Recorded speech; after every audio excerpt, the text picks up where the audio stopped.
நீலகிரி மாவட்டம் உதகை அடுத்த எல்லநல்லி அருகே குடியிருப்பு பகுதியில் இரவு நேரத்தில் சிறுத்தை மற்றும் கரடி உலா வந்தது சிசிடிவி கேமராவில் பதிவாகியுள்ளது. அந்த காட்சிகளை தற்போது பார்க்கல.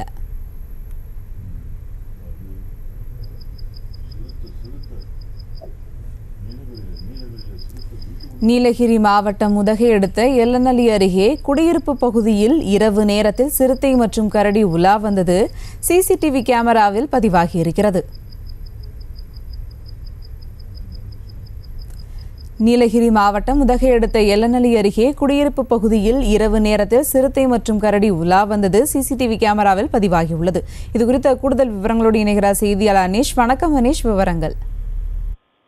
வணக்கம். நீலகிரி மாவட்டத்துல வனப்பகுதியை ஒட்டிய பகுதிகளில் தற்பொழுது அதிகமாக வனவிலங்குகளுடைய நடமாட்டமானது அதிகரித்திருக்கிறது. குறிப்பாக கரடி, சிறுத்தை போன்ற வனவிலங்குகள் அடிக்கடி குடியிருப்பு பகுதிக்குள் வந்த வண்ணம் உள்ளன. இதை நாள்தோறும் பொதுமக்கள் கண்டு அச்சமடைந்து வருகின்றனர். இந்நிலையில் நீலகிரி மாவட்டம் உதகை அடுத்து இருக்கக்கூடிய எல்லநல்லி அருகே இருக்கக்கூடிய கீர்கண்டி என்னும் இடத்தில் இரவு நேரத்தில் ஊருக்குள் ஒரு வீட்டில் கடந்த 30ஆம் தேதி கரடி ஒன்று உலா வந்துள்ளது. அதே போன்று நேற்று அதே பகுதியில் சிறுத்தையும் அந்த பகுதியில் நடமாடியுள்ளது அங்கு இருக்கக்கூடிய சிசிடிவி கேமராவில் பதிவாகி உள்ளது.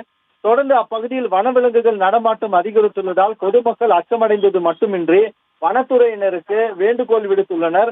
இதை போன்ற வனவிலங்குகளை தொடர்ந்து கண்காணித்து அதை வனப்பகுதிக்குள் விரட்ட வேண்டும் என்று வேண்டுகோள் விடுத்துள்ளனர். விவரங்களுக்கு நன்றி அனீஷ். செய்திகளை உடனுக்குடனும் துல்லியமாகவும் தெரிந்து கொள்ள சப்ஸ்கிரைப் பண்ணுங்க.